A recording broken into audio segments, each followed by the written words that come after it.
Hello everyone and welcome to the stream. I'm Vikova, you can call me V, and today I am playing more Roadwarden as I have been doing for weeks upon weeks, and it's great to return to it.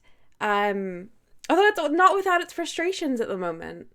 I feel like I'm approaching the end game and the point of the story where I'll be my actions will be deciding whether there's a happy ending or a bad ending. And I'm not able to progress in any of the ways that I want to toward a good ending. And that's been difficult. Hopefully we'll make some more progress in that regards today. Hello and welcome to Rowan and Kayama and Jabal and Kamli. Lovely to have you here. Jabal says, hello friends, life advice tip, do not try to keep pace with Asian philosophy and culture academics when you randomly wander into one of their guest lectures and there's too much free wine available. Just a very hypothetical situation. I don't know, that sounds very specific, Jabal. Here we go. The orphans are raised by an entire village and are expected to return the favor once they grow old enough to work. Okay. We continue. Okay, so we've been sleeping at the Forest Elder's cavern. We have nothing more to say to the druid. At the moment, I'm struggling to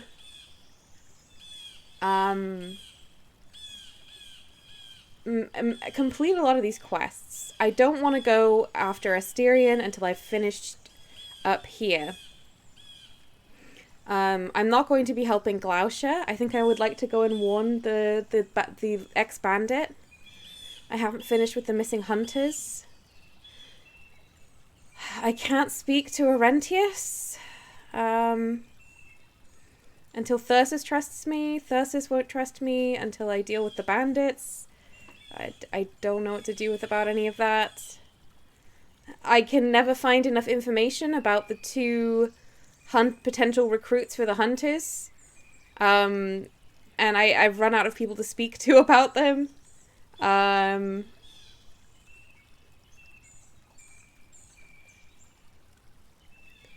We've done quite a lot with the ruined village, but we kind of need to we need to get justice for the village. Steep House, but I can't seem to engage with that quest either, and I'm not sure what I'm supposed to do. Yeah, I'm a little bit lost for what to do at the moment in this game. I feel like every direction I go to, I get no new options, so I don't know. I just don't know. I guess for now, there's a small quest, which is that I can go... I'll see if I can talk to the bandit and warn him. Jabal says, maybe focus on flowers for Eudocia and going to talk to the bandit Glaucia is hunting. Yes, I'll do that. Calmly says, sorry if this is a strange question, but did you mean to make your stream posts followers only? No? Let me just have a check of this. I did not mean to. Oh, but I did. Well, I don't care. That's fine. Thank you for letting me know. That was genuinely a mistake. Let's go to Pell to the north and see if we can talk to the young bandit.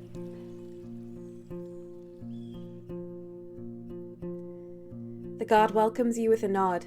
As you ride in, the other hunters training with wooden swords and blunt axes in the courtyard. Hunters' eyes are training, I suppose. You hear the sounds of work coming from the armourer's workshop. I get off my horse and enter the inn. The open windows fill the hall with refreshing air. The innkeeper is sitting behind the counter, contemplating an empty mug. The man without a name is sitting next to a couple of empty mugs, smiling to himself. Tulia is sitting in the corner, flinching at every loud noise. I'll speak to the bandit. What brings you here? Well, Glaucia is looking for you. His breath gets heavier, and after you notice him reaching for something behind his back, he rests his shoulders on the table and turns toward you, his empty palms. Please, he whispers. She'll kill me. Tell me your story. I've already told Glaucia you're dead, so... Joe, hi! Thank you! I'm having a good stream so far. I'm only a few minutes in, but... Thank you for popping by. Jabal says, poor Tulia. I was thinking that as well. She's been through a lot. Anyway. There ain't much of one. Wanted to be a free soul, hunt beasts, maybe take away a little something from what merchants keep in their lake-deep pockets. But Glaucia's obsessed with white marshes and they're awoken. She told me my day is coming, and that it's time to do my share of work. But I won't murder in her name. I won't. With every breath, every word, he speaks a bit quicker and ends his tale with a flinch, as if a bad memory just pinched his ear. Coral says, I feel like axe as a word has too many pointy letters to be blunt. Maybe if we rounded it off to ale. Okay. Alright. Just give me the things you stole from her. I'll try to convince her to forget about all this. Can I be sure you won't just look for another band once you cross Hag Hills? I don't think that either. Helping you may turn out to be costly. What can you give me in return? No thank you. I want nothing to do with a bandit, but I'm not going to use your life as a way to sell. Just leave the peninsula in right now. I'll try to convince her to forget about this. Do I take the stuff? I didn't think I told her he was dead. Why am I doing this? What is the correct act? None of this fits with what I've already done. I just wanted to warn him. I'm not trying to be awful. Jabal says I don't think you want to push him out the peninsula. I don't think so either. Shall I take back the things he stole and convince her? But I told her he was dead. So I don't know. I feel like I'm just stealing from him. Kiyomas is asking about another band seems the least aggressive option. Okay. Can I be sure you won't just look for another band once you cross Hag Hills? I don't know much about the lands in the south, but they can't be as bad as they are here. You consider refuting his statement, but he carries on. I may stay at a few inns and get to Hovlaven before winter with a heavy pouch. I have skills. He spares you a charming smirk. I could put to hire. Sure. I guess I'll take the things and convince her? Jabal says the stuff may have other uses? Yeah, I guess so. No, I didn't have that option. I'll just take the stuff. I don't have it. He looks away. I got them all powder soggy. I tried to then use it as to torch some wood, but that was not a good idea. Oh no. What can you give me for helping you? Why am I extorting? I don't want to extort this man or force him away, but I don't really seem to have any options. Come on, Roadwarden, I expect better. What can you give me in return? He falls quiet. He glances at his knife, which is made of fine steel, but has a rather simple handle. I'm broke, he purses his lips. But you may need my help one day. I could help you get to a dangerous place, even fight beasts for you. And then maybe I'll join you on your ride to the city, alright? You'll find me here, I'll wait. Oh, that's good! I've got help for going to the island! The volcano island. Oh, okay, cool. Well, I mean, I still feel like that didn't really follow from what I was trying to do, but I'll take it.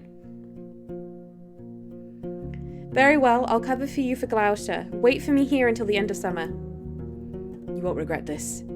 He gives you a grateful nod. Her gratitude only goes as far as it takes to spare one's life. She thinks she's saving the innocent and punishing the monsters, so in her view, it's us who should be grateful to her. There's a way for you to pay off your debt. You'll assist me in a short journey to High Island. He glances at the exit and scowls at you. You help me just to kill me like that? What do I need to take? You explain your plan briefly, which is greeted by his resigned shrug. Fine. I'll wait for you here. Jabal says, see, you're not out of friends. I just blackmailed this man against my own will. I'm not feeling like that. Kayama says, I feel like the game is trying to push you into being more ruthless than has been demonstrably working for you so far. Yes, I agree.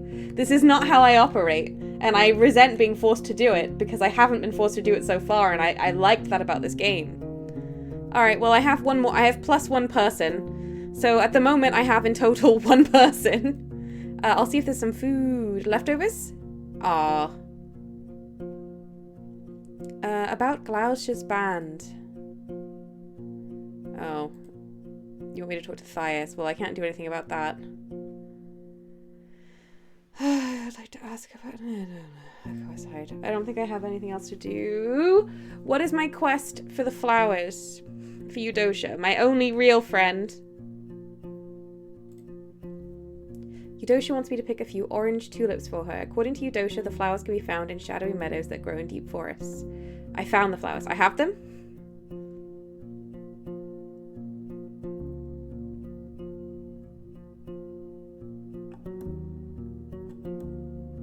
I don't seem to have them.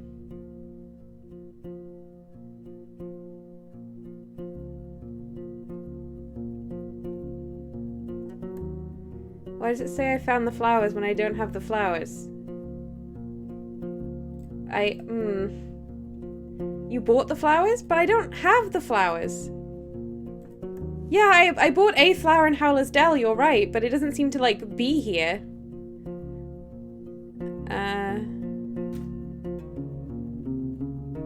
Maybe it's in my alchemical ingredients. I guess. Let's travel to Eudocia then. Alright. Quarles is Eudocia's best friend? Absolutely. Which time we got? Loads. I think I can travel to Eudocia at this time of day.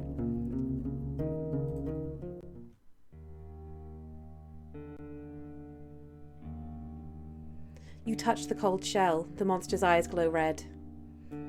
Strider! Come inside, I could use a break. The golems let you in. I go straight to the house. I can come at any time of day. We're buddies. Jabal says maybe just set as a quest variable, not an item. I mean, all the other quest variables were items.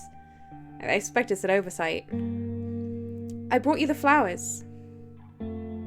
Oh, Eudocia's sitting on the stool by the fire and stares at a large wooden shield in her hands. Eudocia! No! I brought you flowers. Her eyes widen as she moves closer to you. And I've got your dragons. Here. Her outstretched hand is shaking.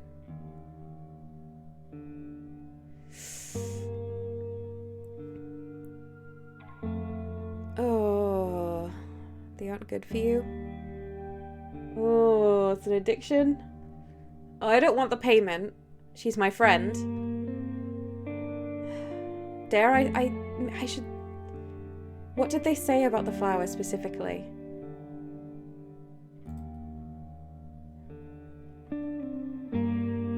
Orange tulips. I was told about them. They're tiger flowers or something, aren't they? Well, I don't think I have...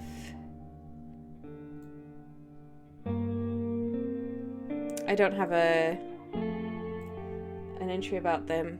They aren't good for you? You've got no reason to worry. We had a deal, Strider. Her bottom lip is shaking. The hunger in her grey eyes makes you lean away.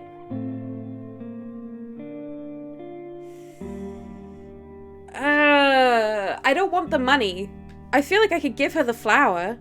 Like... If I wasn't going to give her the flower, I wouldn't have said... Ah!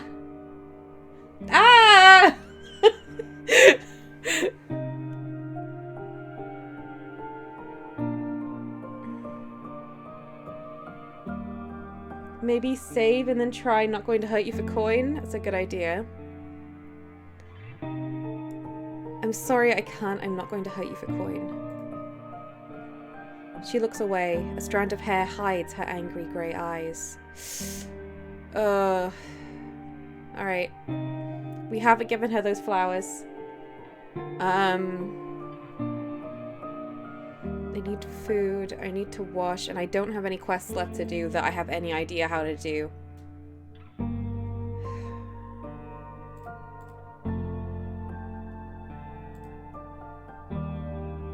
The runaway bandit. I have the boat. I have the map. I can't finish... I need to finish finding out about the recruiting hunters. And I have... Maybe I should travel to Thyrsus and see if any of the conversation has changed there. 8 hours before dusk. I'm sorry, Eudocia. Alright. I can't travel... I can travel to the peat fields. And I shall.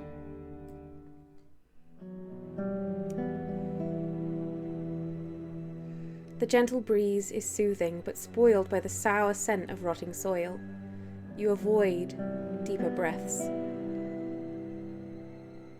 Thyrsus is sitting on the bench, observing your arrival as he grinds something in a mortar. But once you greet him, he leaves his tools behind and moves to the edge of the scarp. The creepers idly hang from his arms, resting on the ground. He won't be in my debt unless I weaken the bandits and get rid of the undead in the village. So he's not... But I... There's just absolutely nothing I can do at the moment. Jabal says you could just try turning in Recruit a Hunter without getting the final bit of information. It doesn't actually require 100% in completion. Well, it's not very satisfying. There's a hint of a strange stench and fresh claw marks left on the ground. A large saurian entered and left the yard through the lake. You spot a baited claptrap set near the palisade. I enter. I sleep.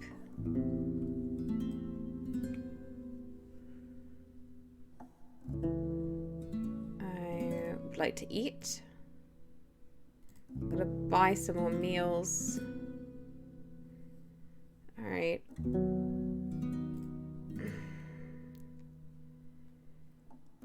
Let's go back to Howler's Dell and see what we can get done. Quirrell says Foggy is also friend but not best friend. Yeah, I'm glad that we made friends with Foggy. I like her a lot. I'll gossip a bit. Ooh, hang on. The curious locals gather around to take part in your conversation. Recently the mayor was arguing with the druids, but no soul knows why. That's good intel. I need to go to... Can I go to a well? Where do I wash? I need... I can't actually wash here. Well, I'll be back soon. I go to the Elder's Cave and I'll wash there, I guess. Talon, hello! You think you can get baths at the inn? Oh, but it's money. I approach the scream. I wash my shell. 4 out of 5. That's what we like to see. Going to travel back. Alright. Now when I click, I need to decide what to do with what I've learned at Steep House. I have no options to help me take down Thias, so I'm not ready to choose. Right.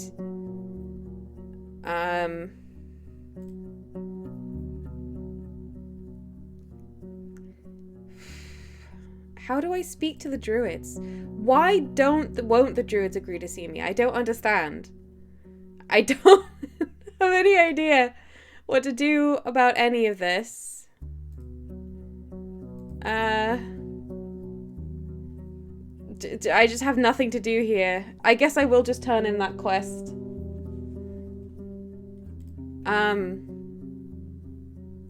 I'm going to Pelt of the North. I just feel so aimless. It's so frustrating. This has been such a great game, but I feel like I'm stalling out. The only reason I'm not just deciding, you know what, we're just gonna put this aside and not play it anymore is because I feel like we as a group have been through so much with this story and it would be rubbish not to finish it. But I'm also frustrated at the idea that I feel like the only way we're gonna finish it is with a terrible ending outside of my hands because I don't know what to do.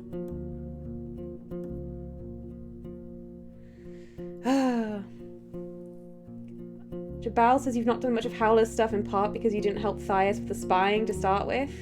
I have a feeling that gates some bits of stuff off.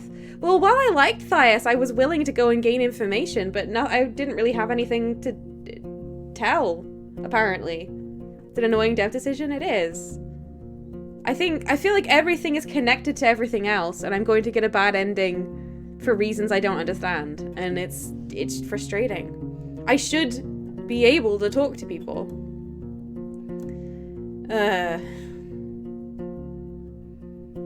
Alright, I enter the inn. I need to... Oh no, I don't enter the inn. I'll go to the guards. The guards greet you with a polite nod or a casual hello. When Dalit gets closer to you with a smile, the brown boar follows in her steps. What brings you to us? About the hunters you wanted me to recruit. Her eyes light up. Okay, I've learned everything about Cassia. Apparently. Here's what I learned about Cassia. It sounds like no matter her talents, or lack thereof, she's got a harpy of an attitude. She summarizes your tale and tries to push aside the hair on her forehead. Maybe better to spare ourselves the trouble after all.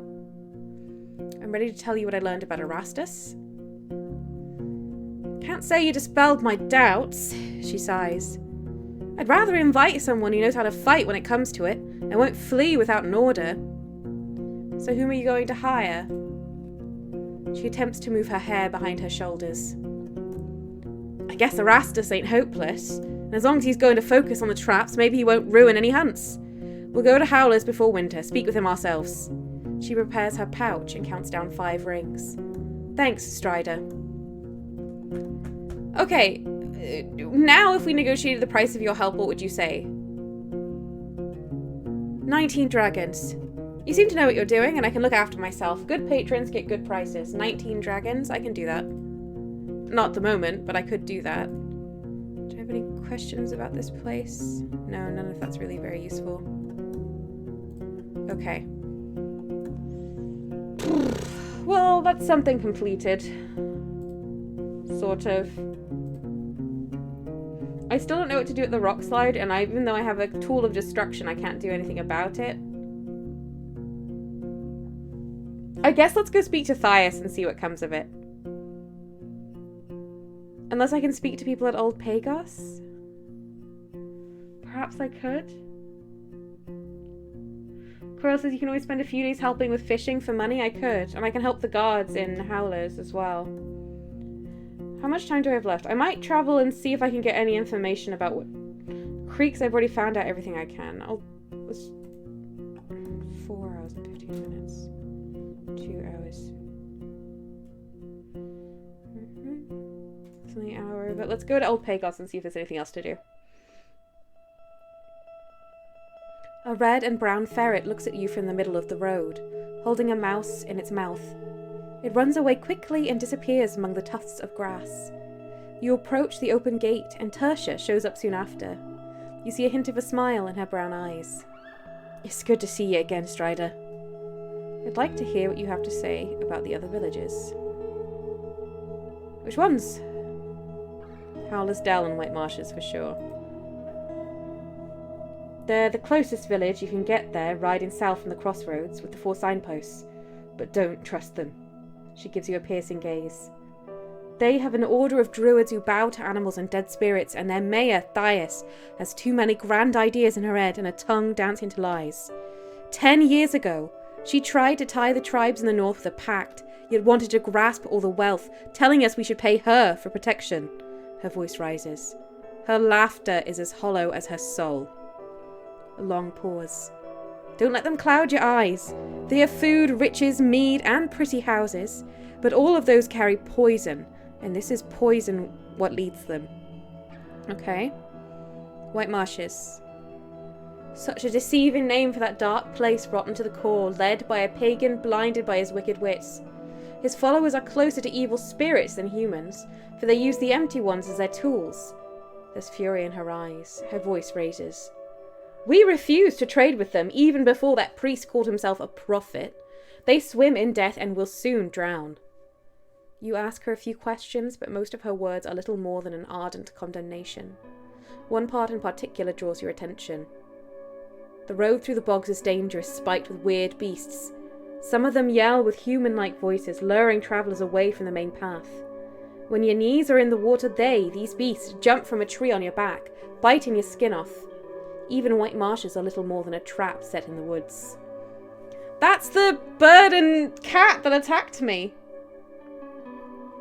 Gale Rocks. It's in the north, just on the coast. They follow Wright's teachings, work hard, and live humbly.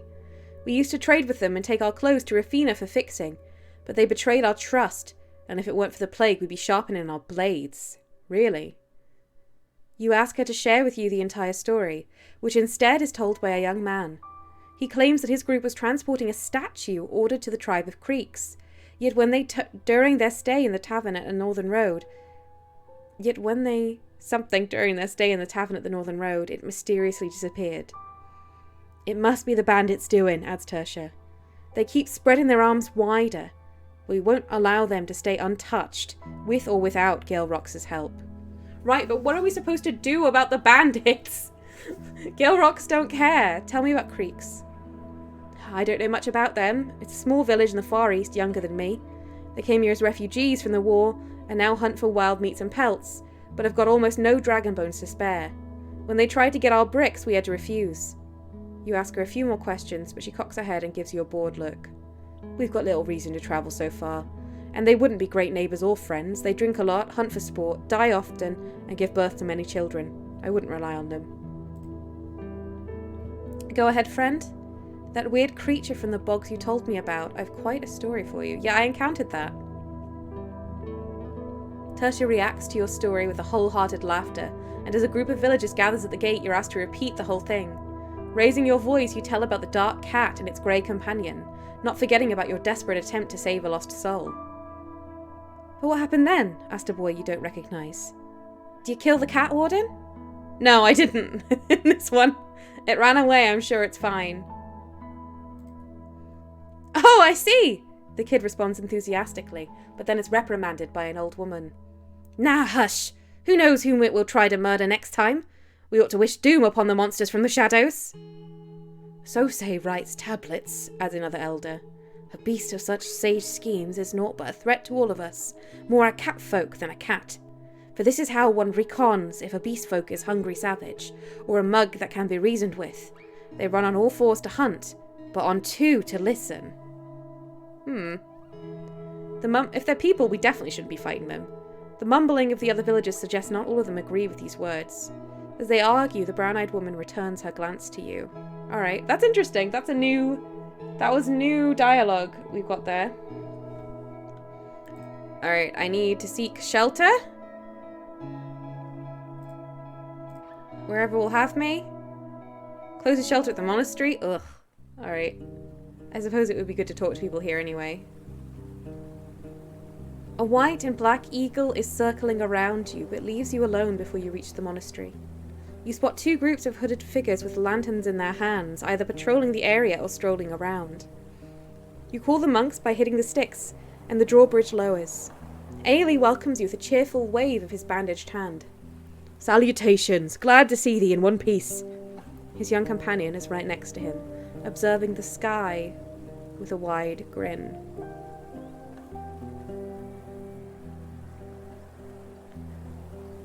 I could tell them about the copper vein. This is the first people I've found I can tell about the copper vein, but I don't like them at all. But I could use their help. Ooh! Sibera says, I think it's okay to fight people if they fight you first. I mean, I think that is true, but also I'd still like to avoid it. Should I tell them about the copper vein? As soon as I found it, it was like I should tell someone about this vein. Or I could take it to Hovlavin. I was like, I gotta tell a village, and then I couldn't tell any village. But I can tell these monks. Do you think I should?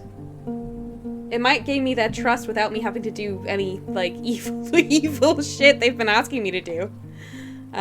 Maybe they could help us take down White Marshes or the bandits.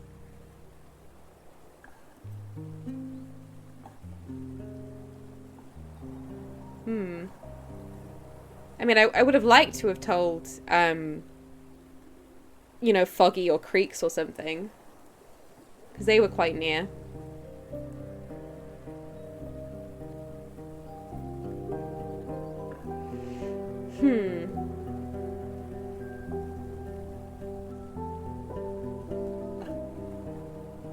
I'll tell them. I'm definitely not taking it back to Hovlavin with me. To prove my goodwill, I'm ready to tell you about the copper vein I found in the north. He stares at you for a few long breaths, then freezes with raised hand. Explain. You tell him the entire story, and while every now and then he glances at Decima, she seems more interested in the picture of a wagon that she draws on the path with her boot. That's quite an offering that thou broughtest, he admits carefully, but then lets out a weak chuckle. Very well. Once we're sure our friends from Old Pagos are free of the plague for good, we'll prepare an expedition. To us, rocks are hardly a challenge. Okay, now I can meet with the prelate, potentially. What do you know about the necromancers in the north? He rubs the liver spots on his forehead with his bandaged hand, looking with one eye at his short companion. This and that. And Orentius? He's never been here. He's locked in that hut, a prisoner of his own conscience, speaking to his tribe as to children. Could there be a darker joke? A necromancer who calls himself a prophet? As he snorts, Decima puts on a wide grin. What next? An emperor bathing in blood? No follower of the right could survive such a fall. What was White Marshes like before the priest's arrival? Far from lovely. His smirk softens as his eyes grow worried. It's been struggling for years with food, children, the beasts of the bogs, the traders. They were strangers to us even in the old days when they used to join old Pagos in their pagan feasts. He looks at Decima, who listens to his tale curiously. But then the monks arrived and that bridge went down with flames. When the missionaries reached the bogs during the years of war, there were already some wounds that could never be sealed, not even by a shared prayer. What's your stance on necromancy? I think I know. He pulls his fingers, gathering his thoughts. My stance? I don't need one. I trust the right. The dead makers must be weeded out. Their power brings only fogs. One may think the spellcaster is in control of the shells, but once they lose their breath, the dead are freed, searching for blood. Humans will never control the dead. That's what we've been hearing around, that this is temporary, and that's the danger of it. It just being wrong is one thing, but the idea that Aurentius is just... I saw Aurentius's ritual. He strengthens his weak spells with blood magic. During your report, Ailey avoids Decima's piercing gaze. That would clarify some doubts. His tribe was always weak on Numa, but from what thou sayest, he's not a sorcerer but a madman. He finally looks back at his companion. His voice goes stronger. And we'll need to take it to our prelate. Who I would like to speak to. Let's see. How does one deal with the undead or necromancers? Well, is it a single corpse, a squad, an army? Thou needest to learn how shrewd the enemy is. Can it sense thy presence? Can it use a bow or spells? As long as thou art alone, it's always better to run.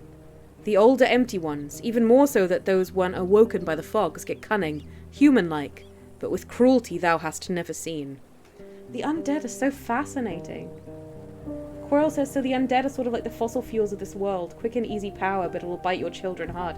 You know what? That is a really interesting analogy. I like that. Let's return to my other questions. Will the prelate agree to meet with me? He adjusts his hood. The time is right. Follow me into the temple. It won't take long. You join Ailey in front of the entrance. You run your eyes over the harsh grey floor, sparsely covered by tufts of grass and mushrooms. Only a few steps separate you from darkness. Take a wrong step and thou wilt break thy neck. His quiet voice echoes through the corridor, but there are also other sounds reaching you from the depths. The repetitive hits of a hammer and chisel, as well as of a distant pickaxe. The man doesn't look at you. Hand on my shoulder, don't let go. I touch his shoulder gently. This is interesting. Okay, we are uncovering something now. Finally! Yes! You leave the light behind and your pace slows down. Decima's steps are followed by the sweeping sound of her robe. For a few breaths, your heels hit the solid rock, then move onto wooden logs. The echo of the occasional creaks is worthy of a wraith. Your grasp as well when you stumble over a rope, but Ailey's confident hand saves you from falling to the floor. After a minute or two, you get used to the scent of soggy beams. The gentle draft makes you think of a stream, and you focus your ears. The hum of water is weak, but once noticed, unmistakable. Counting your steps leads you to nothing. You don't make any sharp turns following the rounded corridor. At one point, the monk grabs your free fingers and makes you touch the smooth wall. Watch your step, you hear the horse whisper, then walk down the stairs carefully. Another minute goes by and it happens again, then again. Almost there. Ailey stops in place. All I can do is wait. You recognize the sound of him opening his bag. He turns your hand around, palm up, and covers it with cold, soft balm. Put it on your eyelids. His voice is confident. It will help, but not for long. Don't walk away. You rub your eyelids, catching the scent of snow and tallow candles. What is happening? I look around. Woo! I want to be able to make that. For a few heartbeats, the brightness is overwhelming, even after you cover your eyes, but the sensation fades away. Everything around you turns grey. The walls, your companions, even your very skin are now monuments made of ash. The hollow mountain has the shape of a cone. You step back, away from the edge of the narrow wooden platform, only to then approach it and look down. The magic bomb is strong. It allows you to spot maybe 24 layers of scaffolding. You spot another hooded figure a couple of floors below you. It holds the chisel against the wall, hitting it with the hammer. The confident hands maintain the tiring rhythm. I inspect the engravings behind me. You can't tell their age, but the cuts are deep. They're letters, larger than your hand, and some of them are filled with old dry paint, although to you, like everyone else, it looks grey. Read it out loud. You hear a voice coming from your left, not much louder than the distant humming of water. Knowledge! I approach the closest painted letter and start reading from there.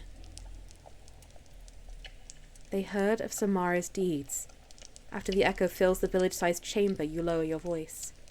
And believed her, for her soul carried no lies. They followed her north like the Rite had told her, and built houses of wood in the land of 3 lakes. The Rite taught Samara new tools and new traps, and her children and grandchildren have never seen hunger, for their land was tamed. The person in a monk's robe is sitting on a bench, covering themselves with a headless pelt. They're short, wrinkled, skinny, as if they haven't eaten in years. They sit still, with their hand leaning against the wall, eyes closed and hands folded. Dost thou know what these words are? Their voice is like a dying breath. Subira says these monks are into some weird stuff. Agreed.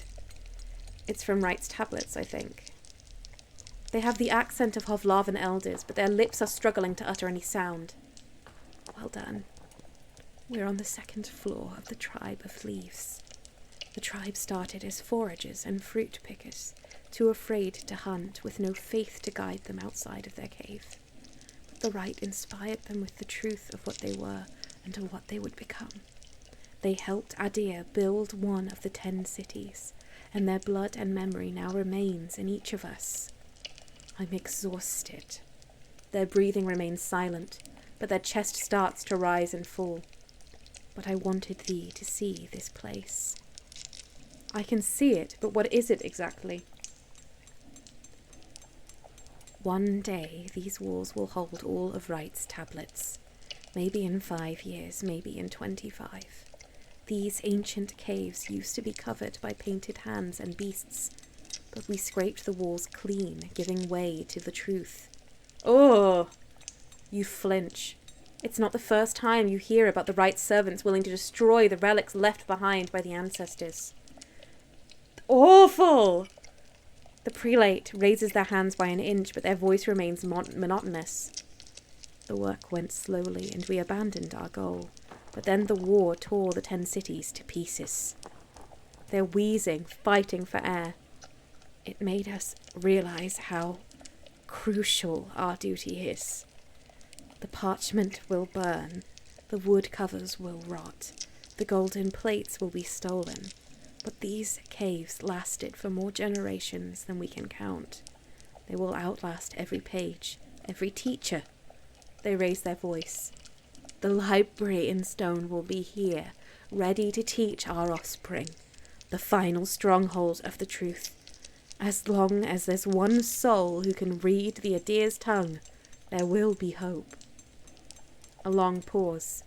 Ailey looks at you expectantly, rubbing his hands together. Decima stares at you like an eagle. Quirrell says, what? Rowan says, well, that's horrible. Yep. What the heck? So why am I here? What do you expect me to do? Please just help me with the villages. I don't want to do any of your weird stuff. One of us came here from the city 5 years ago and told us many things about her home. The city lacks grain and wood and parchment. The Unites grow poor. They raise their hands to wipe saliva from their mouth, taking longer and longer pauses. Thou art not here to ward the roads, but to prepare it for thy masters. They will bring death and pillage. Well, I agree with that. That's why I'm not doing that. They stretch out their hand, palm up. Tell them about the library, that it needs their protection, that once we'll complete it, We'll give it away. Just let old Pagos be in peace. Their hands land on their stomach. Their chin rests on their chest. They are gasping for air. Protect this place.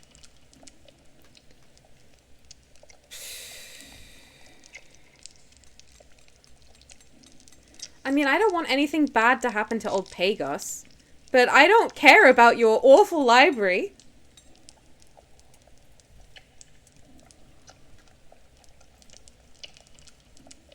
Nah, I'm gonna lie. Let's see if the dice roll goes. I'll lie more indirectly if not, and just never tell them, but see if I can get away with the dice roll.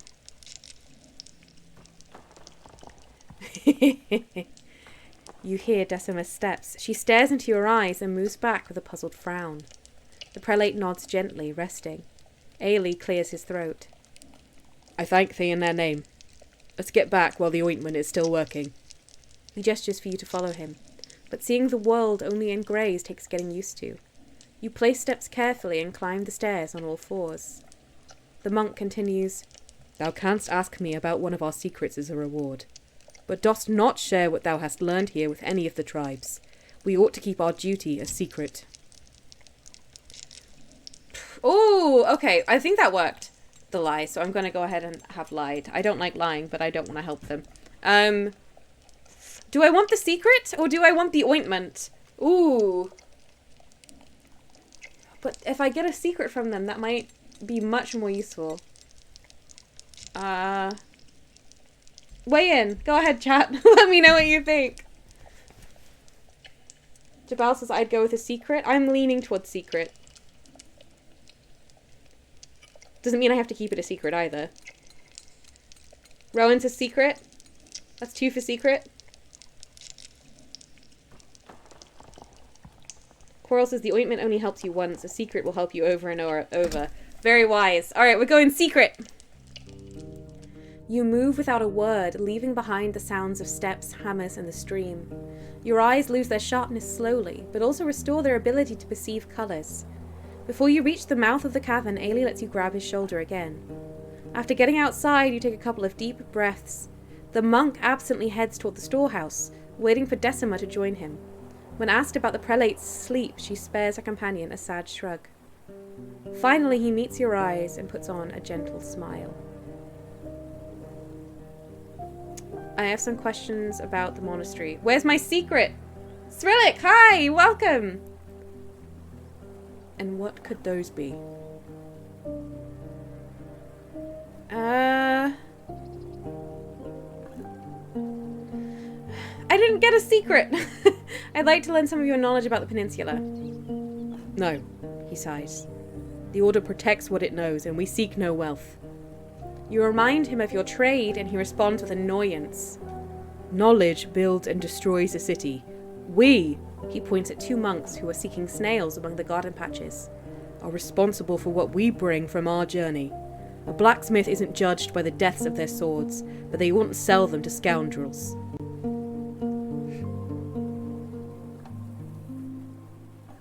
I just try to keep myself safe. I use what I learned to protect people. That's very true. Were you never tempted to do something great with your knowledge? If you believe that there's freedom and peace in understanding the world, it seems strange that you wouldn't share what you know with other people. True, but they won't accept that. So does the Order keep everything it learns to itself?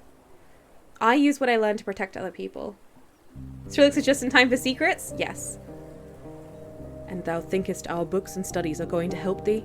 Just keep thy shell healthy, take care of thy pet, listen to elders. I'm sorry, what about my secret? Strelix said, did he just call you a scoundrel? Oh, he did. I just helped you so much. These are not my friends. I just can't get that information. What can you tell me about your order? How does one describe the air they swallow, the water they draw each day? His contemptuous yet playful smile makes it clear he doesn't seek your answer. I can tell thee it's not old, but older than thou, and that its monks work and pray. But it's not a place nor a congregation. Words don't reflect our purpose. The human tongue is meagre and stupid, and so are our ears. He straightens up and puts on a more serious tone. We look for knowledge. Knowledge will not uncover the truth. We study herbs, mushrooms, rocks and winds. Old Pagos feeds us and we take care of its orphans. He glances at Decima. Heal its sick. Write down its stories. Well, I would say I was the one who healed their sick, but okay. We silence our thoughts, fix our past wrongdoings, seek peace in understanding. I've seen and touched stuff I can't even name, and they were delightful. I now find no difference between what I do to keep my shell alive and what to fulfill the right's will. An old woman without her hood, who leans forward while walking, exits one of the caves and walks along the rock face, from time to time stopping in place to watch the garden. The scars on her face can't distort her kind smile. Yeah, they're all covered in bandages. Like, okay, how does one become a monk? He lets out an amused grunt and clasps his hands together. When one needs to join an order, they find a way. It's not aught thou wantest, but a stuff that happens to thee. Give me an example. Oh, I don't know. Abandonest thy past. Throw thy pet down the cliff and pray. Ooh. You don't even find a hint of playfulness in his voice. After a long pause, he carries on. Tell me about your faith. I should have gone for the ointment. He takes a deep breath, puts on the hood and closes his eyes. His voice, while still hoarse, becomes monotone, like a scribe reading a list of the dead. The right is the greatest of souls, the wall of light that protects humankind, the life after death. Those who follow their teachings will abandon their shells. To follow means to guard right's tribe and help it grow in strength and peace. To achieve this goal, one needs to learn and to accept the creation and its nature. This allows us to shape matter, souls, and pneuma without turning them against us. To be a monk means to find freedom in right's tablets, to abandon one's ambitions. I serve right's will. I let it build my salvation. I prepare the tribes for their end. He takes off the hood again. For the first time, you see true gentleness in his eyes. May these words be carried with my blood. So be it. I see. He rubs a large liver spot on his bare hand, piercing you with his gaze. Alright, well, I didn't get any secrets. 0 secrets. Strelix says, how are we to know he was a liar? Yeah, what? Jabal says, also I have a small possible pointer for Gale Rocks because I got frustrated and started nosing around online. We know Glaucia's from there. What about seeking her family? Oh, that is a great pointer, Jabal. Thank you. I'm also very frustrated and tempted to start just looking up what to do. Rowan says, on the other hand, you lied to him, so. But they're giving it in return for services already rendered. For services already rendered. Ah. Also, can we ask about High Island here? I think we already have. I seek knowledge about High Island. Then it was wise of thee to visit our order, he chuckles. But I'd rather save such knowledge for the worthy. I've got no reason to just throw it away. Oh, it's because they want me to do their heckin' evil jobs. I have to promise I'll do the job before they'll tell me anything. About the things you asked me to do. Ah! I want to collect my reward, a secret! The secret! Okay. I want to collect my reward, a secret. Finally! We did it, everyone! We're getting the secret. What overwhelms thee?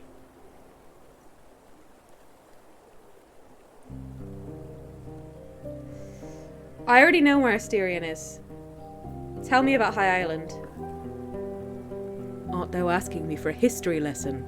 He looks you in the eyes. Or is that where thou art heading next? A bit of both, you put simply, and he clears his throat. Then I'll not bore myself with the details. Thou canst see the island from the coast.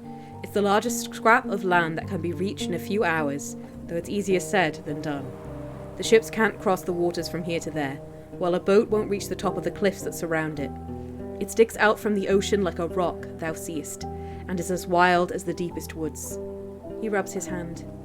A single tribe used to live there, the tribe of the Green Mountain. They were thrown away by the army of Hovlavin, crushed. But there used to be days, centuries ago, when they were trading with other northerners. He looks you in the eyes, making sure you're listening. Reach the eastern coast, or the wall of High Island. In the middle of the night, when the water is at its highest. A waterfall there, who knows which one, hides a cave that used to serve as a harbour for fishes. With some rope you can climb up the rocks. This is huge! A long pause. A few souls tried to reach the volcano in the heart of the island, for some say it hides the treasure of the tribe. This place is but a grave now, the lair of beasts. Now be wise and never use what I told you. I'll consider it. I don't promise you any answers. That is huge. Skrillex says more condemnation of Hovlavin. Agreed. Hey, we actually know. We need to reach the island in the middle of the night and look for a waterfall. That was actually useful. Time for sleeps. Kayama says, oh, you found out where Asterion went? I think I may have missed that stream. Yeah, he went to High Island. And that's why we're trying to gather... Quirrell remembers. Of course Quirrell remembers. Yes, he went to High Island. That's why we're gathering people for High Island. You listen to the wind, then to the stream, then fall asleep, unable to focus on your own thoughts. You wake up after a couple of hours, disturbed by a loud clap of thunder. Or was it a dragon's roar? You can't say.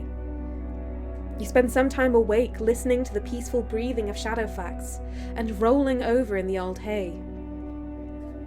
You even take a brief walk indoors, stretching your arms and neck. You're both anxious and tired, with dreams and thoughts merged in an incoherent, aimless mass of impressions and half-real noises. When you lie down, you feel paralyzed, struggling to take a deep breath. It takes a long time before you close your eyes, but even when it happens, you have the feeling that someone is watching you with a pair of bright grey eyes. After waking up, I'm not sure which parts of the night truly happened. Awful! Did not like that. Kayama says, I don't think I'm ever going to get used to that. Quirrell remembering more than you?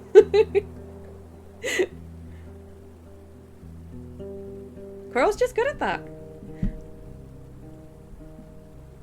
Jabal says, so I think we now have two plans. Talk to Thias and go back to Gale Rocks. Yes. Your shell feels weaker than your soul. During your morning routine, your eyes remain a bit cloudy. You keep looking around time and time again, making sure that no one is watching you. The first few monks are entering the yard, carrying their tools and whispering lazy conversations as they wash themselves in the brook. Soon after that, Ailey knocks on the door of the shed and opens it. His companion is holding her hands behind her back, giving you the charming smile of an innocent child. They did something to me in the night. I hate this. I'm leaving. These awful monks. Let's eat and wash and go to Gale Rocks. Jabal says, also apparently you can search for a panda in Gale Rocks. At which point it will tell you that there are no pandas in Gale Rocks. What? Alright, I enter the tavern. Hi, Foggy. I'd like to eat, and I'd like to eat again. Thank you so much, Foggy.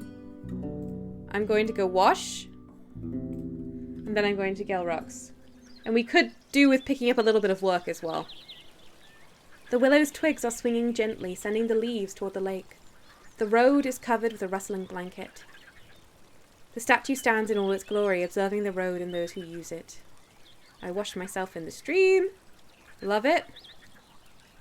Did my fish trap have any luck? No. We go to Gale Rocks. Wait, how much time do I have? I'll grind the work first because I can sleep in Gale Rocks. We're heading to the pier. The refreshing smell tempts into taking a few deep breaths. There are no boats, nets, or fishes in sight, but there are countless boot prints and footprints in sight, both on the road and next to it. I approach the pier. They're not here? You're next to the shed. The fishers are in the middle of their work. Most of them are either away from the coast, casting the nets from the boats, or just walk around with heavy clothes, but revealed legs, using their fancily shaped spears to catch either a fish or a bird sitting at one of the rocks. There's also a few people on the land, resting, eating, and keeping an eye on the equipment. I head to the fishers. Photius inspects the equipment and discusses future plans with the workers on the coast. Oh, it's too late? Because I washed? Alright, well... Have you ever been to High Island, I guess? Why am I here? Why, are you a sailor now? He doesn't hide his sneer, but after you say you may need to get there, he reached for the beak on his neck. Don't you know that visiting the island is forbidden? Not just by the Green Mountain tribe, but because it's a dangerous place, wicked and wild. So you haven't been there? You ask gently. Right, and I don't plan to. Them harpies sit on every rock on the route, from up here to the island, and it would take twice as long to sail around them. Rowing there would exhaust anyone, barring the most experienced arms. Okay. Well, in that case, let's go to Gale Rocks.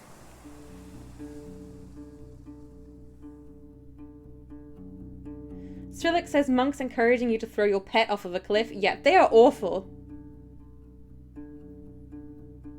Jabal says you also did cross half the peninsula. Oh, that's true. The workers are now resting, preparing themselves for the arrival of the fishers, while the younger locals still have to move wares and tools between the buildings. Wherever there's a table or a bench, there are people feasting on roasted fish and fresh fruits, and the smell of herbs burns your nostrils. The youngsters are focused on their play, overseen by the elders, but even they seem to have little energy left. The laziness covers everyone like a fresh blanket. Most of the locals greet you warmly, often addressing you by your name. You go to...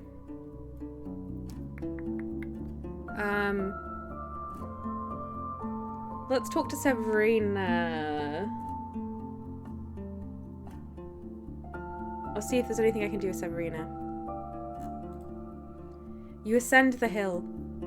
The guard stands up and puts his woodwork on his pillow, then asks you to wait. You hear his and the head woman's voices coming from the hall, and once the man returns, he nods gently. You're asked to enter. I follow him inside. Severina puts away her writing instruments and looks at you keenly. What's the matter? All right, great news. We do have more options now. You don't just speak with Glaucia, you collaborate with her and you got betrayed. Let's do that. She looks at her granddaughter and nods at the exit. She frowns, raising her crossbow gently, but obediently leaves the room. She had her daughter leave the room? The perfumed man moves his hand to the grip of his sickle sword, as if trying to compensate for the sudden lack of assistance. Glaucia was born and raised in this village, and many of those who joined her band used to be our neighbours, or their spouses. We ain't talking here about some strangers I put a bounty on. Understood. You discuss the matter for some time. You focus on the link between highwaymen and the rare visits of trading caravans. I'm sure you've heard about the squad of soldiers sent here by the city, you conclude. Their fight at Hag Hills Pass has pretty much crushed them. Once the officials learn that there's yet another group of armed bandits, and fully supported by a crucial trading partner at that, it won't bode well for your current lifestyle. She listens carefully, and her answer is close to a whisper. Tell me what you propose, stranger. It's time for your village to join forces with Hovlaven. If Glaucia is ready to put your lives in danger, you need to have soldiers at hand, someone ready to maintain the roads and keep the beasts and bandits away. I don't want to help Hovlaven! I have no option! Why is there only one option? Everyone else hates it too, right? This is horrendous! I hate Hovlaven! Why? Rubbish! Oh, Cyrillic, lame is a little bit of an ableist term. Just so you know. Oh, I hate this! Fine! The crossbow woman peeks inside, as if surprised there has been no bloodshed yet. Severina reacts to it with nothing more than a glance, staring at you like a statue from above her clasped fingers.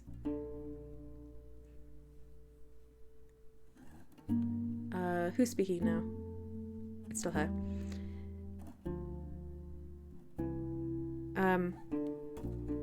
Is it too late to admit I was sure this is where you've been leading me with all your talk? I'm ready to ask the council to listen to you, I am. She can't completely hide the pain in her voice. There's been more and more talk of such a treaty in recent years as our lives get harsher than they've been in many decades, and we even grow apart from our neighbours. She then notes something on her tablet and gives it to the guard, sharing a telling nod with him. But I ain't sure yet what's right, stranger, and the elders and head workers won't be so sure either. You'll have only one chance to convince us that we should push our family members and friends toward a cliff, and instead obey some outsiders from the city. I don't envy you such a task.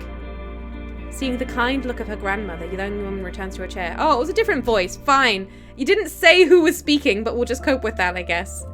Seeing the kind look of her grandmother, the young woman returns to her chair, but at least for now lets her crossbow rest. Very well. I'll speak with you when I'm ready to face the council. Quirrell says, why is it doing this? The game has been so good about giving you choices up to now. Well, it's also been difficult to get information done at the moment. There's been a lot of lack of choices. I suspect that this game is very, very big, and it is now trying to kind of force me into smaller boxes because it was a lot of work. Things can tail off at the end. Alright, I'll speak with you when I'm ready to face the council. The people of Old Pagos could use an old friend right now, maybe some supplies for winter. She straightens up and frowns.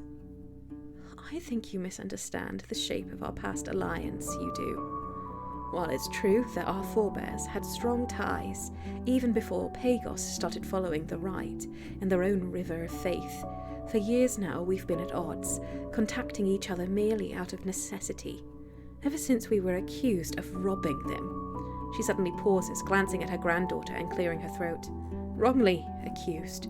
We are not welcomed at their gates, and I've no doubt they wouldn't help us either. You know already that Glaucia is willing to lie to you. You could heal old wounds by helping the sick and weak. Your words are harsh, outsider, but hard to argue with. All right. I haven't much of my own. She glances at the sleeves of her dress and the cup-like seashell. But I'll present this case to the council. You've already helped us to learn that the tool-selling caravan won't take their share of our fish, so we may have a few barrels to spare. Though I can't promise you much. I can't promise you anything, actually. A few barrels of fish is enough to save lives. Yes, good! Okay, this is good. She glances at her granddaughter, lets her fingertips tap against each other and sighs. Not a large price. I'll do my best. And I'll vote yes, says the guard with a wide smile. I love this guard! This guard's always got my back. Thanks for being willing to try. Alright, I need to go talk to everyone and remind them that Glaucia's terrible. Quirrell says true, and we're likely in the parts of the game that were developed last under the most pressure to finish. Yeah. I suspect that the creator was very tired and needing to wrap this up in a very satisfactory way and with just a few endings, just enough to feel satisfying, but not as many as they originally envisioned. Like, that's, I can see that happening. So, it's a shame, but it is what it is. This is a massive game. And many games with AAA budgets have and big writer teams have had the same issue. So, alright. Farewell. Ooh, before you leave the hall, Severina asks you to wait. The people of our village are sharing good rumors about you, she starts. Quite a feat, that it is. If you are as much of a hard worker as I've heard, maybe you'll find a way to restore something we lost to an actual vagabond. Not a young lad, called himself Pyros, was staying with us almost half a summer ago, and one day left before sunrise, carrying away our iron ingot. Her granddaughter gives her a silent but pained look. If he had any sort of wits, I'm sure he left the peninsula a long time ago, through the eastern route, or died trying. But maybe he was dumber than I thought. You ask what exactly she wants you to do, and she responds without hesitation. Merely return the ingot. It was nothing more than crude iron, not something to murder each other for, but still. She points at you with her stylus. A sin worthy of a coward. And believe me, not the first robbery that's happened to us. Is that the man we helped?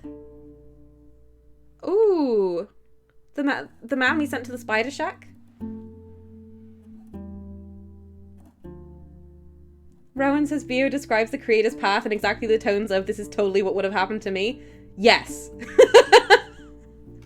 But I might not have made it to finishing it. This game is too big. I think I would have just given up.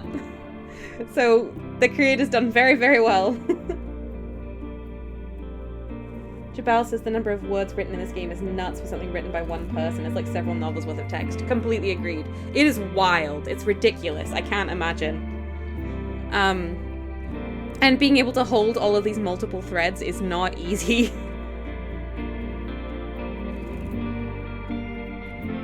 Coral says we're struggling enough with one novel. Writing on Shipmind has been stalled for weeks. Yeah, I mean, sometimes you just gotta have breaks. It's rough. You hear angry shouts coming from one of the rock-carved houses, but they suddenly stop. So I've got to speak to everyone, but I'm looking for Glaucia's family.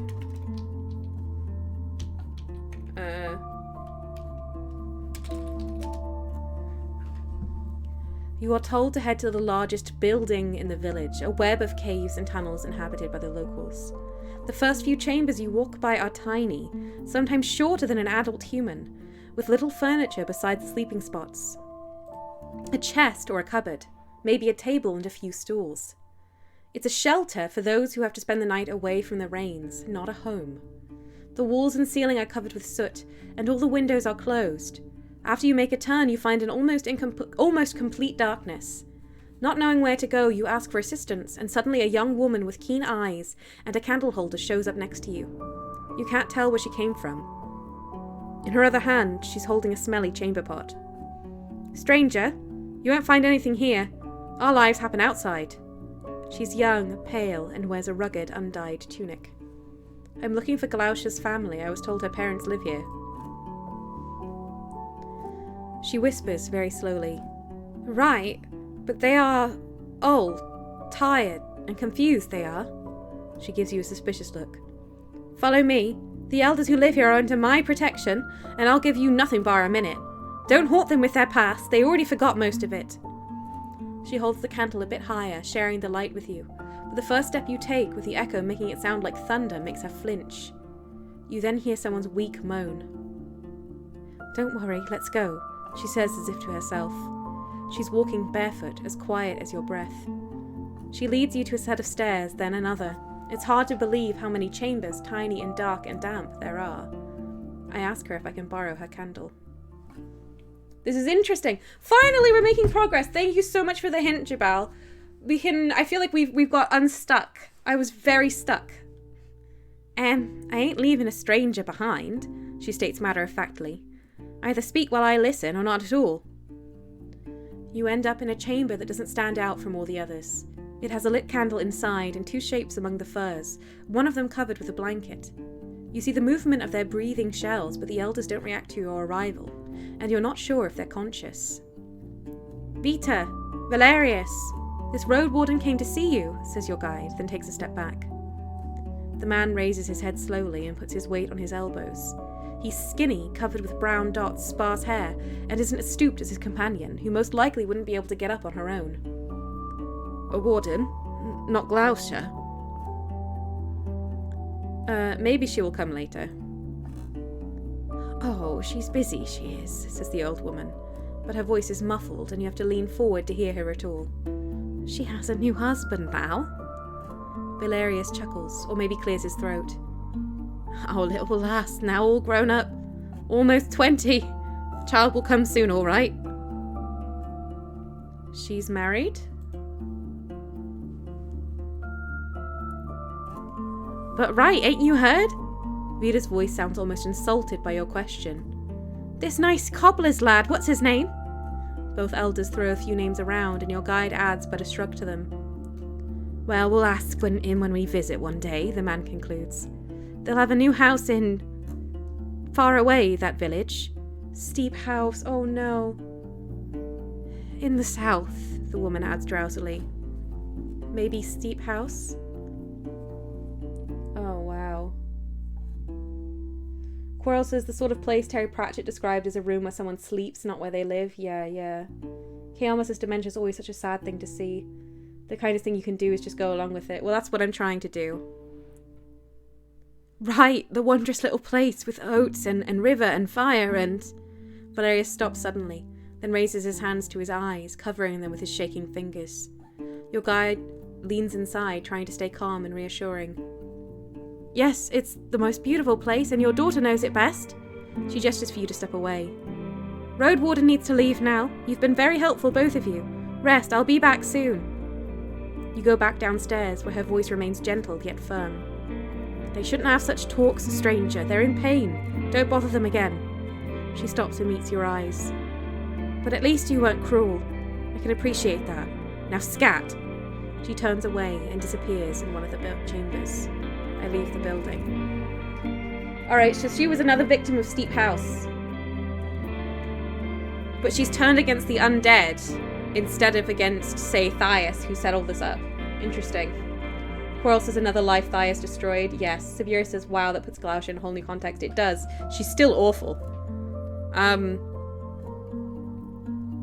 She could have become someone like the people at Creeks, but instead she chose to become whatever she is, a cult leader and a murderer. All right, let's talk to Aquila. What? No, I want to talk to you about. And to examine a tunnel. I don't even know what that quest is. The boat maker. I need information about. I need someone I can talk to about Glaucia. We're presenting the case. Nope. Nope. Nope. Elders? Ah. Wandering down the alleys, you find about 10 elders, most of them on the western bank, where they take care of the children, overseeing the ones who can play on their own and carrying the infants with them. A few of them also help with other chores, cooking, cleaning, or embroidering. If there are any other elderly around, they are already tied to their houses or even beds. Alright, let's look for the council then. I need to... Council members. Glaucia's parents mentioned she married the cobbler's son. Maybe find the cobbler? Good idea. Oops. Cobbler. Nope. That'll be a no. The cobbler's son is in Steep House, yeah. I think we start the council by talking to Severina. Yes, but she said I needed to convince people. And now there's no one to convince.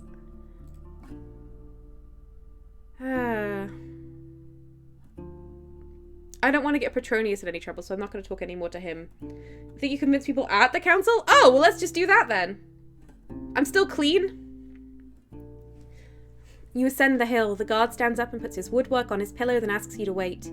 You hear his and the headwoman's voices coming from the hall, and once the man returns, he nods gently. You're asked to enter.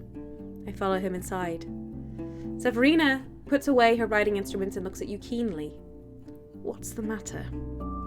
I'm ready to present my case against Glaucia to the council. So you say. Severina moves away from the table slowly, and with a tired sigh stands up, though it doesn't make her much taller. After seeing the headwoman's nod, the crossbow woman leaves her weapons, leaning against the chair, and runs outside. It will take a while before my granddaughter gathers everyone here. A few of the elders like to pretend she's not there. I'll pick up some berries with honey for us. She heads upstairs, followed by the unusual creaking of the planks. The perfumed guard approaches you with an awkward smile. I won't ask you to leave your blade in another room, but it would be impolite to face the council, well, he points at your axe and gambers on, like a thug. Yeah, you can have those. I take a deep breath and undo my belt. Here you go. Suggest quick save? Oh, good shout, sorry. Alright, here we go. Many sweetened berries later, the room feels crowded by comparison with your regular visits, even though there's less than 24 people spread around the benches or sitting on the stairs. You're told to sit down on Severina's chair, facing the entire council. For now, they're mostly ignoring your presence, chatting about the increasing frequency of gatherings such as this one. We're not getting any younger, darling, says an elder introduced to you as the previous head fisher, and Severina responds to him with a smile warmer than any you've seen from her. That's all right. No one here gets older quicker than I do behind this desk, she responds, and the man chuckles. You've met some of them already, but the perfumed man is eager to announce every newcomer to you, dropping many names and the roles they are responsible for. Most of the elders are described to you by their past trades: artisans, overseers, fighters, and one storyteller, drawing a lot of attention with her hoarse yet sonorous jokes. Even the faces you recognize look different. Wearing elegant tunics, robes, and dresses, with jewelry that for once doesn't get in the way of their tiresome labor. Aside from them, there are a few younger people. The head salter, head cooper, head cook, even though their backs are stronger, they seem more timid, not willing to interrupt the elders in their decades-old conversations. I observe the door, waiting for the last soul. Oh wow, this is big. Kayamas, this is turning into quite an occasion. I agree, wow. Gasping for air, Photius runs inside, still buckling his belt, explaining that there was more work to do. No one seems surprised, and one of the other artisans pats his shoulder. Come, have a honeyed berry, his predecessor invites him loudly, but Severina claps her hands a few times, encouraging everyone to take a seat. She stays at the spot just next to the desk, and for the first time you notice the subtle scent of violet flowers that surrounds her. We have rough hours ahead of us, we do, she starts. The Roadwarden wants us to reconsider the ties between our village and Glaucia's group. It's our group as well, the Fletcher chips in, and after the head digger scoffs, starting to respond, the headwoman claps again. We ain't arguing right now. She runs her eyes over the crowd with a reprimand. Over this summer, we've all had a chance to present our views thoroughly. Let's allow the outsider to speak in peace, and once this is done, she meets your eyes, we'll open the discussion and move to the vote, so the officials of Hoflaven may know our answer before autumn. The puzzled looks and murmurs make you think not everyone here was aware of the scope of the topic at hand, but they don't get much time to express their discontent. So speak, outsider, will you? Starts the old fisher, and the whole quietens down. I start with what I've already discussed with Severina. Jabal says, I also think you might want to be more pro-Hoflaven than you feel here. You need to convince them to break ties. No, I was thinking that as well. I agree. That means they need to feel they'll be secure, yeah. You describe your search for the lost merchants and the bandits' willingness to act against the council's orders. The response is mixed. Some observe you with disbelief, others with anger, but the first words you hear belong to Photius, the head fisher. I'm sure they had a good reason. Reason or not, good or not, we need these tools, we do. And she takes them back south? Domitia, the cooper, raises her voice. We better learn how to make iron and spices out of thin air, adds one of the elders, for we won't see that caravan again. After a few minutes of back and forth, the headwoman tells you to move to the next thing, so that everyone has a broader understanding before they get bogged down by the details. Alright, we've got a lot of options, everyone. Even though Glaucia's band knows only combat, they didn't move a finger to secure the tunnel in the south. It's no surprise to me that the wilds reclaimed the roads with such ease. That's not a bad one. I found this arrow at the place where Glaucia attacked the merchants. You know it well. It was meant to kill humans, especially humans. She's ready to hurt others for her gain. Good. The people of Old Pagos no longer trust you. You've lost a valuable ally. I don't want to start with that, but that's true. Glaucia's own people already see that she's going too far. I spoke with one of them. He left her band in secret. Good. Glaucia is putting the lives of others into danger out of fear of her. I tell them about Quintus. True. Asterion is no longer around, but he also recognized the threat presented by Glaucia. People are afraid of her. Eudocia, Yason, trade can't go on like this. This is all great. I assume we're just going to kind of go down all of them at some point. I'll start with her not helping them. She didn't even secure the tunnel. Looking after roads is harder than it sounds, stranger, starts the head woodcutter. We used to send dozens of souls every season or less, clearing and cutting. That ain't an easy task. Hearing that, you frown. You mentioned some of the deeds you are responsible for on the Eastern Path alone. How is it I could do all these things by myself while she has an entire group that's familiar with the woods, yet does nothing? The silence is cut by the absent voice of Yuno, the digger. She wants the wilderness, she does. Yep. I found this arrow at the place where Glaucia attacked the merchants. It's meant to kill humans. You raise it in front of your chest, walk around to let the elders take a look at the fletching, then place it down on Severina's desk, hearing the infuriated voice of the old fisher. And what should she use? Rocks? She needs to defend herself, she does, and make others know she's to be feared. The perfumed guard speaks up. No soul from our village would take such an arrow to merely wave it around. It ain't like tribes know our spells. This arrow has only one purpose. I love you, perfumed guard. Alright, no one is willing to argue with him, and after the silence is disrupted with an awkward grunt, you continue. Glaucia's own people already see that she's going too far. I spoke with one of them. He left her band in secret. Once you finish describing him and his perspective, the locals seem confused. Could it be? One of the elders starts, but Severina raises her hand. Let's not name him at the moment. He tries to drop his past like... She looks at the ceiling, allowing Domitia to finish. Like a mere thug. Let's talk about him once the outsider scats, says the old fisher, and gives you a weird look, as if it's meant to make you vanish. Oh, I hope I haven't got him in trouble. Glaucia is putting the lives of others into danger out of fear of her. I tell them about Quintus. She threatened him! The Salter speaks with disbelief, but Severina takes your claim seriously. If we were to speak with this man sometime in the future, are you sure his testimony would not reveal you to be a liar? Seeing your nod, an uncomfortable grumble spreads through the crowd. At least they protect the gate, one of the elders starts, but Fulvia waves it off. They could guard the gate on their own if they were keen to do so. A brief quarrel is cut by the headwoman, who gestures for you to go on. The people of Old Pagos no longer trust you. You've lost a valuable ally. They call us thieves! Photius, the fisher, raises his hands in defence. We've done nothing to them!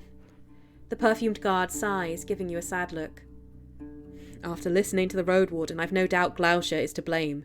She's a liar and a thief. One of the elders scoffs. Without her in the woods, we would never have been accused in the first place. Now, after all them bandits got themselves killed by the city folk, every missing pie will be our fault. They argue for a few minutes, but it seems like most people are convinced that there is only one possible thief of the statue. Asterion is no longer around. People are afraid of her.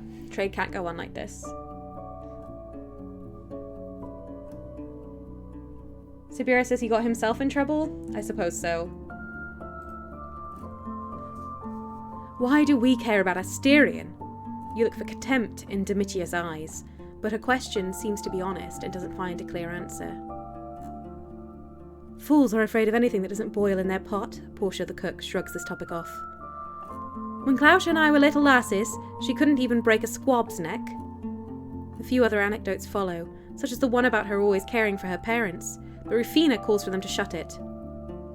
Don't speak of her as if she were a child. She's not the same. She went from a tailor to a bandit, from not even a mother to a leader. Haven't you talked with her in the last few years? She wears a different soul now. The locals exchange looks, and none of them argue with the tailor's statement. That's all I have to say. Right, so we've listened, we did, starts the old fisher, whose posture grows more lax the longer the gathering goes. But why do we trust what the outsider, he scowls at you, thinks of our matters? Severina doesn't look at you, but her voice is gentle. Our neighbours see the Roadwarden as a guest, not just a stranger.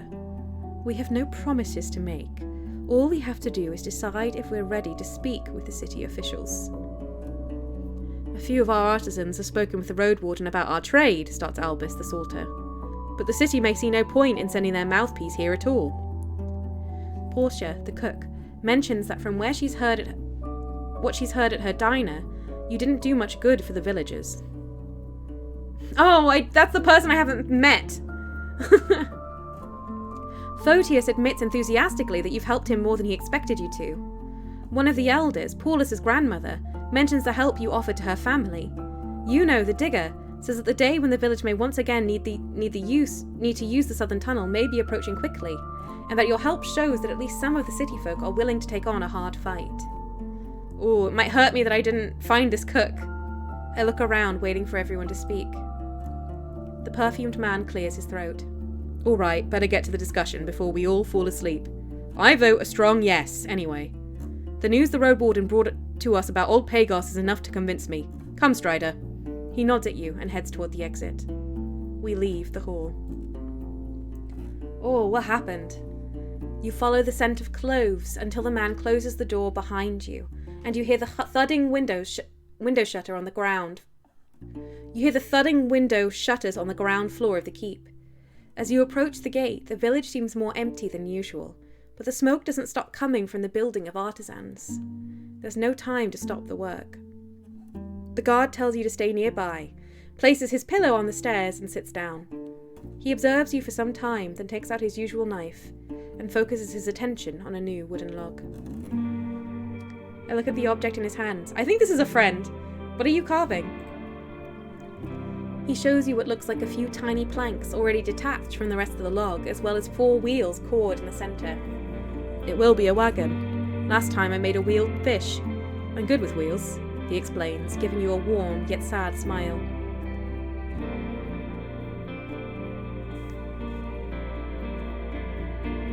You've got a kid? I look at his wrinkles. A grandkid? He grins.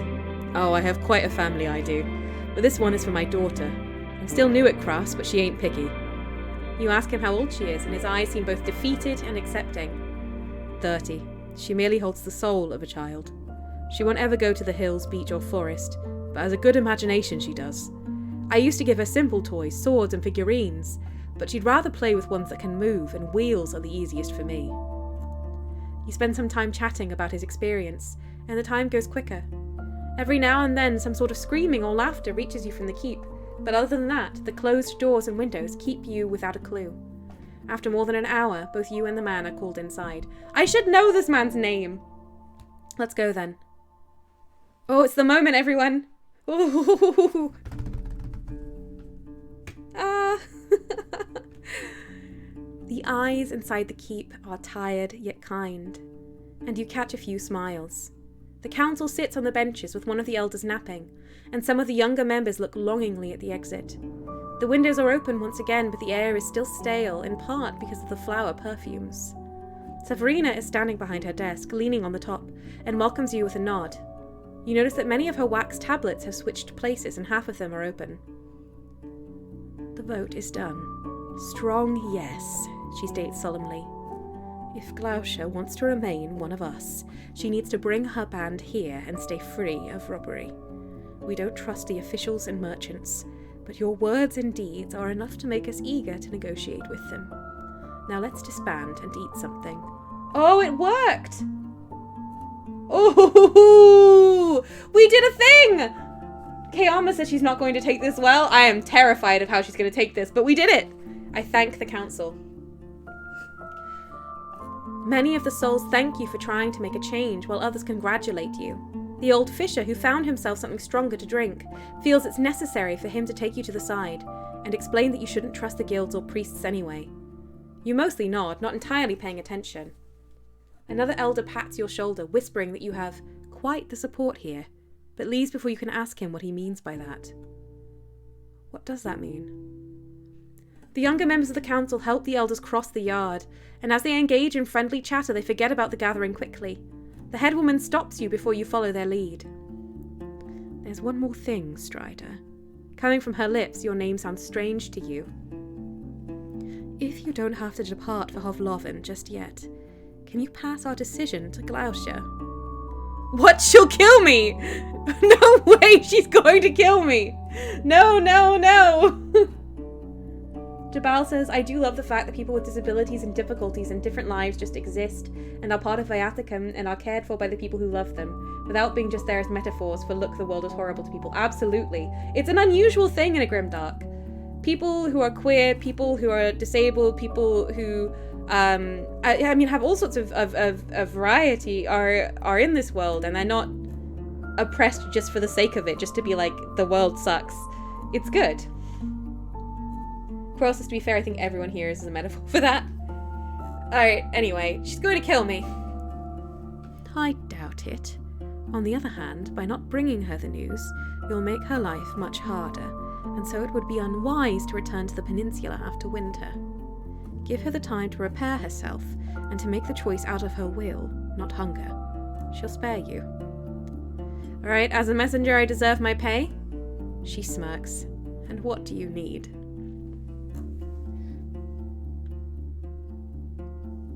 I already have a discount for the boat. Could I get an additional discount?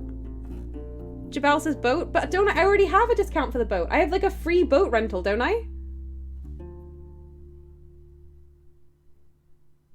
But why is it an option if I don't already have the boat? Ah. Hang on.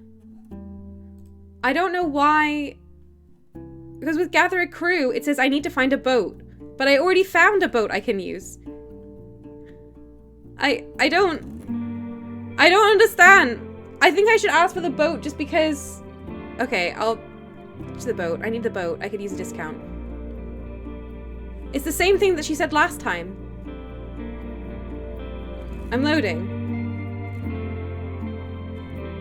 Yeah. I will load my unsaved progress. Okay.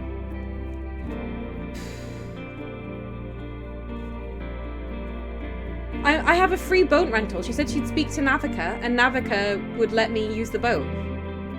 The last time I got a reward from here for doing the tunnel, I asked for the boat discount. I asked for the same thing. But I don't know if it's taken. I'll ask for the boat again. It's gotta be worth it just to not miss it. I doubt it, but very well. I'll speak with Navica, the boat maker. On most days, she works with the carpenters on the eastern bank. Great. Farewell. Can I get to Foggy's? No, I'll sleep here then. And in fact, what I'll do is I'll save and we'll sleep here next time. Okay, I have gone from being super frustrated with this game to very excited to continue. So thanks everyone for bearing with me while I was cross and frustrated. I feel like we had a huge amount of progress here today. And thank you as well, Jabal, for the pointers. They were very much needed. Oh, this is exciting to return to next time. We're going to go to Glaucia and hope she doesn't kill us. And then, because we've dealt with Glaucia, Versus will help us. This is so good. All right, everyone, thank you so much. I hope you have a lovely rest of the week, and maybe I'll see some of you on Friday. Goodbye, everyone.